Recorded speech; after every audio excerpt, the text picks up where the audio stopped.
So here we are in COPs and I have my render here. This is just a EXR with a bunch of Cryptomatte passes or AOVs.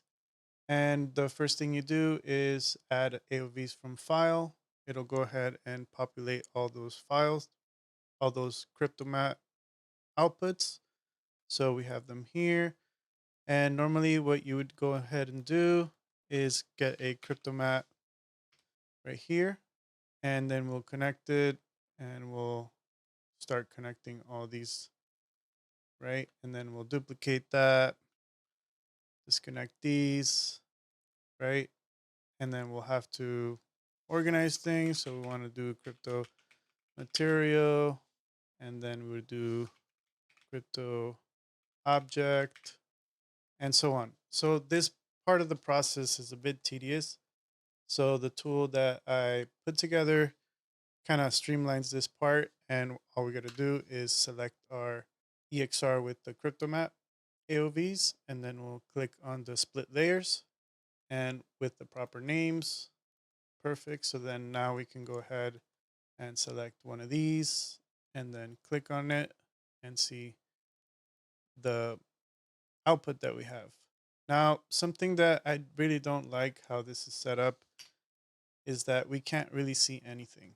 So my quick solution for that would be using a blend. And what I'll do is I'll connect the Cryptomatte that's green output and then connect that into the Cryptomatte. Now, if we take a look at it in blend and blend it to like 0.5, now we could see our what we're going to be selecting. So now we select our actual Cryptomatte and we can go and hold shift and select different parts. And then that's one way of going about it. All right, so I'm going to show you the other tool. It's called Crypt Layer View.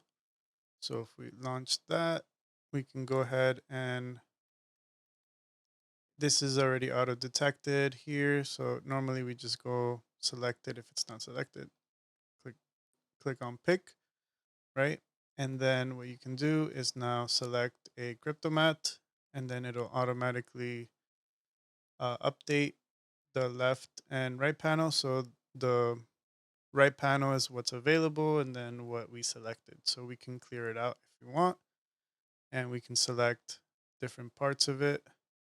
It's just an easier way to visualize what we're selecting and what's available. So we can clear this out, or we can select maybe the spiders.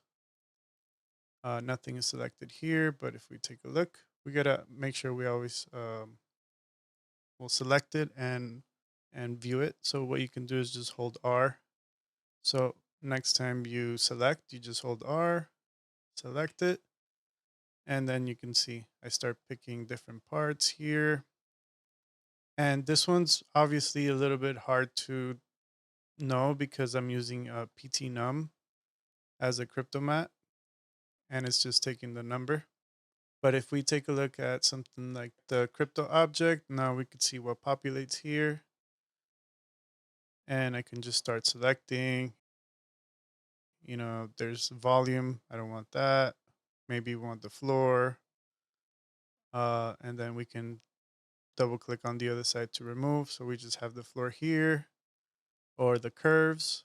This is the hair or the volume. And we have that there. And we can go ahead and select a different one here. And now we can see we just have a few here.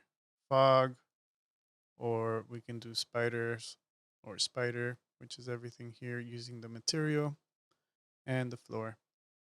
So that's how that works. And hopefully this can speed up your workflow um, with selecting the actual Cryptomattes. All right, so the next thing we can do is how would we grab some of these? So for example, we can go and select our spiders. Perfect. And then how do we knock out the alpha from there, from the RGB? So what you're going to do is get a channel. Let's do channel split. And we're going to bring in RGB A and connect it here. And then we're going to get channel join, and we're going to link these here. So I'm just holding J and then drawing lines. And then in here, we can select the mask and put it into alpha. And we don't really see much of a difference. And that's because we got to add a pre-multiply node. And if we take a look, now we could kind of start seeing the background get knocked out. But the problem with this is that our actual values for our Cryptomatte is not 0 and 1. It needs to be crushed just a bit. So we'll use equalize. And instead of the white being 1, we could do like 1.5. Now we could see that it's a little bit more covered on the inside with the white. And if we go to the scene view, we could see that it's properly has knocked out that area in black. And then you could just go and put an over, put it in the foreground, and we can go and do a constant. Just going to source the aspect ratio of it or the resolution. Now it's over white, and then we could change the color to whatever we want. And normally you wouldn't put this, you would just put a texture or something else. And that's how you would get that to properly composite over it. And then you can also do if you do let's see, HSV adjust, and you go into the mask here, or like one of these, a different mask, you can see you're only tweaking those. So if we go and take a look, and I could change the colors like that. So you can grab it from any mat.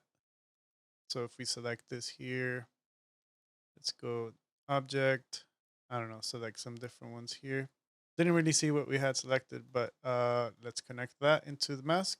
And now if we look at the output, we could see that we're tweaking those parts there. So those are just simple kind of operations you can do to do normal compositing. And hopefully you found this video useful.